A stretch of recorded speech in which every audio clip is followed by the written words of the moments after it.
बिस्मिल्लाहिर्रहमानिर्रहीम।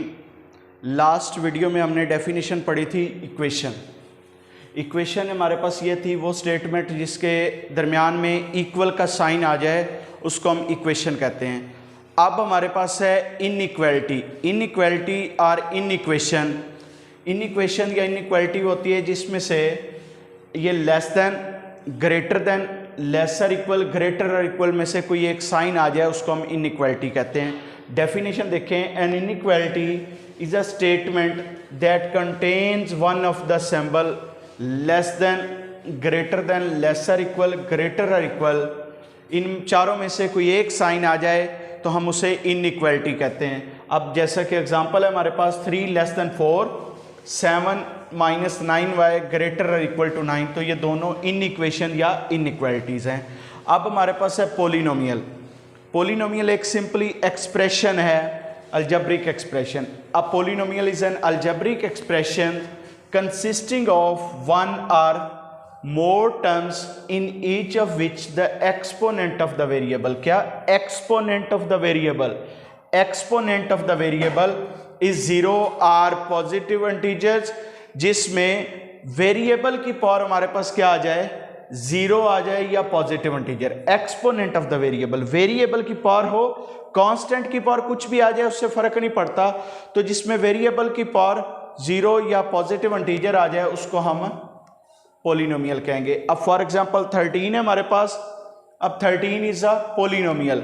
13 आपको लग रहा होगा ये सिंपल एक कांस्टेंट है, तो ये पोलिनोमियल कैसे हो सकता है? Every constant can be written as in the form of polynomial. जैसे कि ये 13x पर 0 लिख दें तो ये हमारे पास पोलिनोमियल फॉर्म बन जाएगी। इसी तरह -x है। अब -x पोलिनोमियल कैसे है? ये माइनस तो इसके कोफिशिएंट के साथ है, इसका एक्सपोनेंट जो है वो तो 1 है, वो तो पॉजिटिव इंटीजर है, इसीलिए ये पोलिनोमियल है। यहाँ पे वेरिएबल देखें x और y है, इनकी पावर्स भी पॉजिटिव इंटीजर है, मींस के 1 है, इसलिए ये पोलिनोमियल है। कांस्टेंट की पावर कुछ भी हो उससे फर्क नहीं पड़ता।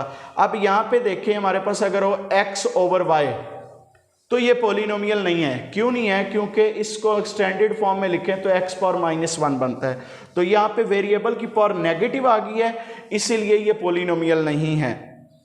इसी तरह अगर आ जाए x² प्लस 2 पावर -1 तो ये भी पोलिनोमियल है। क्यों है? क्योंकि यहाँ पे वेरिएबल की पावर तो पॉजिटिव इंटीजर है, बट हमारे पास ये जो 2 है, 2 एक कांस्टेंट है, कांस्टेंट की पावर नेगेटिव आ गई है, इससे हमें फर्क नहीं पड़ता, तो ये पोलिनोमियल होगा। पोलिनोमियल में सिर्फ आपने वेरिएबल की पावर देखनी है। इसके बाद हमारे पास है degree of a polynomial. Degree of a polynomial basically highest power of a polynomial. Degree of a polynomial is the highest power in a polynomial. Polynomial के अंदर अगर हमारे पास वेरिएबल की पावर हाईएस्ट है तो जो हाईएस्ट पावर होगी उसको हम डिग्री कहेंगे।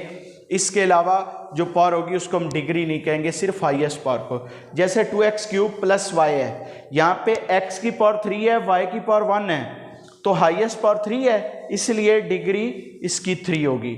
अब यहाँ पे x² प्लस y³ प्लस 9, इन दोनों वेरिएबल्स में से यहाँ पे y की पावर बड़ी है, तो ये हाईएस्ट पावर है, इसलिए हम इसको डिग्री कहेंगे। तो यहाँ पे डिग्री 3 है, यहाँ पे भी डिग्री 3 है। अब इसी तरह जब वेरिएबल्स मल्टीप्लाई हो रहे होंगे तब उनके एक्सपोनेंट को ऐड करने से हमारे पास डिग्री आएगी।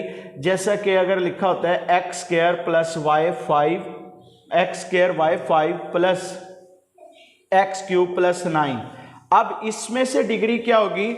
इसमें से डिग्री हमारे पास ये ना तो 3 होगी ना ये 5 होगी। अब ये दोनों वेरिएबल्स मल्टीप्लाई हो रहे हैं, तो मल्टीप्लाई होने से ये इनकी पावर्स हम ऐड करेंगे, तो ऐड करने से जो पावर आएगी वो हमारे पास डिग्री होगी। अब ये 2 प्लस 5 7 बनेगा, तो यहाँ पे इसकी डिग्री 7 होगी। तो जब वेरिएबल्स मल्टीप्लाई हो रहे होंगे, सम और डिफरेंस में नहीं, मल्टीप्लिकेशन में उनकी पावर्स को ऐड करने से आपके पास डिग्री आएगी। तो ऐड करने से जब बड़ी पावर आ जाएगी तो वही डिग्री होगी। तो 2 प्लस 5 7, तो 7 यहाँ पे डिग्री है। तो आज की इतनी ही डेफिनेशन थी।